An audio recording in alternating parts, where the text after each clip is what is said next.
One powerful voice, an immigrant business owner who built the American dream from the ground up, just called birth tourism a slap in the face. This isn't just a headline.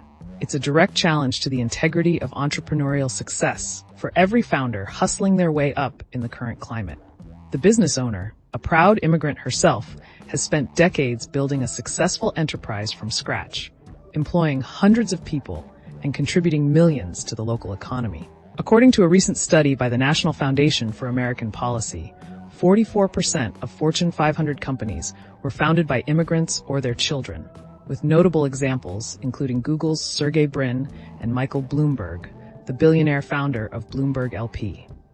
Here's the thing: birth tourism, where individuals travel to another country specifically to give birth and secure citizenship for their child, isn't new. But what's igniting this raw reaction from successful immigrants is the perceived shortcut it represents. They've navigated complex systems, worked tirelessly, and contributed significantly, often facing immense hurdles themselves. For them, this practice feels like it undermines the very foundation of hard-earned opportunity and the value of legitimate entrepreneurship. It shifts the discussion from building real value to exploiting legal loopholes, creating a tension in how we define business success. Now, while specific numbers from our source are not available for today, the sentiment echoed across business communities, from Reddit threads to private Slack groups, is palpable. We're seeing intense discussions about the American dream and who truly earns it. Who's profiting from this trend? We're talking about specialized facilitation services, essentially agencies that coordinate travel, accommodation, and medical care. Sometimes even legal services for these individuals. They operate in a gray area, turning a quick profit by marketing a path that many legitimate businesses find ethically questionable. This directly impacts the market by creating a perception of unfair advantages. What nobody's really talking about is the ripple effect on legitimate entrepreneurs, especially those in service-based industries or international business consulting. When shortcuts gain traction, it erodes trust in the genuine pathways to success and can devalue the hard work of those building long-term ethical ventures.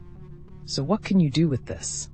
Instead of chasing perceived loopholes, focus on identifying real, underserved market needs. Think about legitimate international services, perhaps creating a SaaS platform for cross-border business compliance, or launching a YouTube channel monetizing educational content on navigating legitimate immigration pathways for skilled workers. The actionable step today: research niche opportunities in ethical international service provision. Look at what's missing in the legitimate market for global citizens and build a brand around integrity and real value. Financial analysts are flagging the sentiment around birth tourism as a potential drag on specific market sectors. Folks at Bloomberg and various Reddit finance groups are openly debating how this practice impacts the perceived stability of a market built on rule following. It's not just the moral argument. Economists point to the economic trust factor.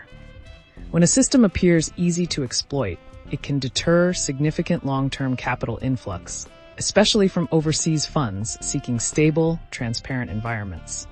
This shifts investor confidence, potentially rerouting funds to regions with stricter adherence protocols. For those building ventures reliant on robust legal frameworks, this debate sends ripples, signaling potential instability that can affect valuations. Who profits? Consulting firms specializing in regulatory navigation might see an uptick, advising foreign direct investment on perceived risks and mitigating market uncertainties. Globally, several nations are observing this scenario closely, adjusting their own policies regarding visitor stays and birthright. Governments in other major economies are tightening up travel guidelines, worried about similar practices impacting their own social welfare systems or perceived national integrity.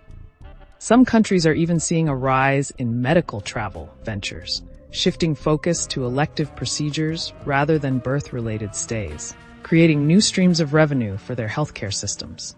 This trend redirects a segment of high-spending visitors to alternative destinations, directly affecting travel and hospitality sectors in the U.S. that previously catered to such visitors. Savvy travel agencies, for instance, are already pivoting their offerings, marketing destinations with clear, regulated medical tourism options. This global reevaluation creates new markets for those ready to adapt. History offers a stark mirror to this current dynamic. Think back to the early 2000s, when certain types of offshore call centers exploited regulatory gray areas for customer service, leading to massive shifts in employment and service delivery. Initially, those operations thrived due to cost savings, creating massive wealth for their founders. However, public backlash and eventual legislative changes dramatically altered that landscape, forcing a reevaluation of ethical sourcing and fair practices. The parallel here is the initial boom for specific niche agencies and providers facilitating birth travel, followed by the inevitable public scrutiny and potential regulatory hammer. The long-term outcome often involves market consolidation and a sharp decline for those who built their models solely on the exploitation of loopholes, favoring firms built on genuine value. Unpacking the true winners and losers reveals some counterintuitive outcomes. On one side, providers of specialized legal counsel and advisory services focused on residency law and nationality acquisition are seeing increased demand, a clear win for that niche. Similarly, platforms helping new arrivals navigate complex administrative systems, like digital tools for setting up utilities or finding temporary housing, might experience an uptick. The silent losers, however, are often the local populations in areas with high concentrations of birth tourism activity. They face strain on local resources and public services, which can lead to diminished quality of life or increased costs, impacting property values and small localized operations dependent on stable conditions. This creates a hidden cost that isn't always factored into initial projections, affecting everything from local retail to property-focused holdings.